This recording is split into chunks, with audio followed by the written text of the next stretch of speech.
The president anxiously read his general's report. After the victory at the Battle of Antietam, he hoped for more good news. As he moved down the page, his hopes vanished, replaced by disbelief and anger. The general had failed to pursue and destroy the Confederate army, even though the president had commanded it.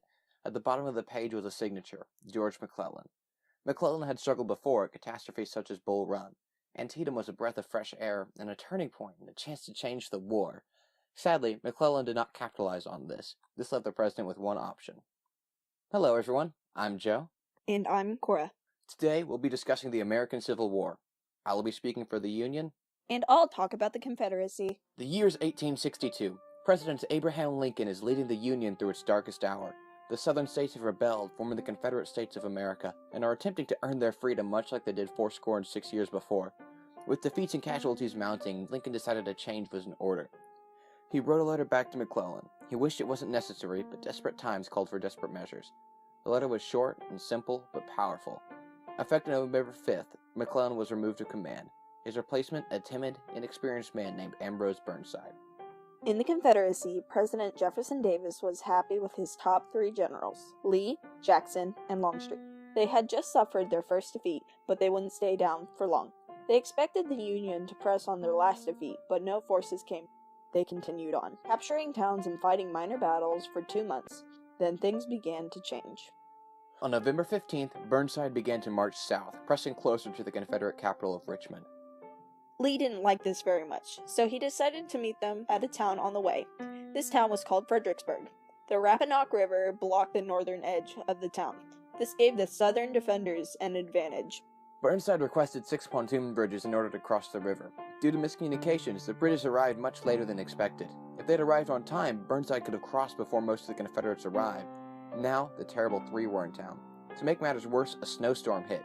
This delayed the crossing for another week, giving the Confederates more time to prepare. Confederates used this time. They established supply lines, brought in more troops and resources, took defensive positions, and even moved giant cannons to the town. When the Union engineers tried to make their bridge, they were met with Confederate sniper fire. The Confederates had the high grounds and defensive advantage. However, the Union had nearly 50,000 more men. About 122,000 men sporting the Union blue were ready for battle, while the Confederates had about 78,000.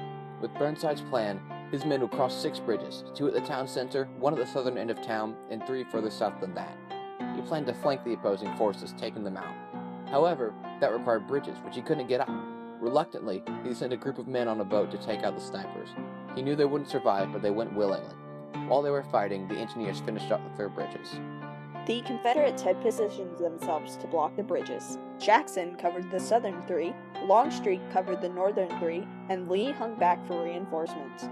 On December 11, the fighting began. While under fire, Burnside's men crossed the Rappahannock. In 2 days, they established their ground on that side. Longstreet in the north was forced up to Mary's Heights, and Jackson was pushed back to Prospect Hill. On the 13th, the Northern Army attacked Longstreet at Mary's Heights. The Union Army didn't stand a chance against Longstreet. They were shot while climbing the heights. In one day, right there, the Union Army suffered 5,000 casualties. Longstreet supposedly told General Lee, "General, if you put every man on the other side of the Potomac on the field to approach me over the same line and give me plenty of ammunition, I will kill them all before they reach my line." The southern front went better for the Union, but that's not saying much. At one point, they broke through Jackson's line. Due to miscommunications, no one went through. The line reformed, and the Union was defeated. On December 15th, the Union Army retreated back past the Rappahannock. Lincoln was dismayed. Some said he acted nearly insane. He wrote, "There is a worse place in hell than I am in it." Many saw him unfit for leading the nation, thinking him too weak. A month later, Burnside was stripped of his command. In the South were the opposite. The normal, stoic General Lee was ecstatic and joyful. The South was encouraged by this victory, and they had just won the destined Battle of the Revolution despite the odds.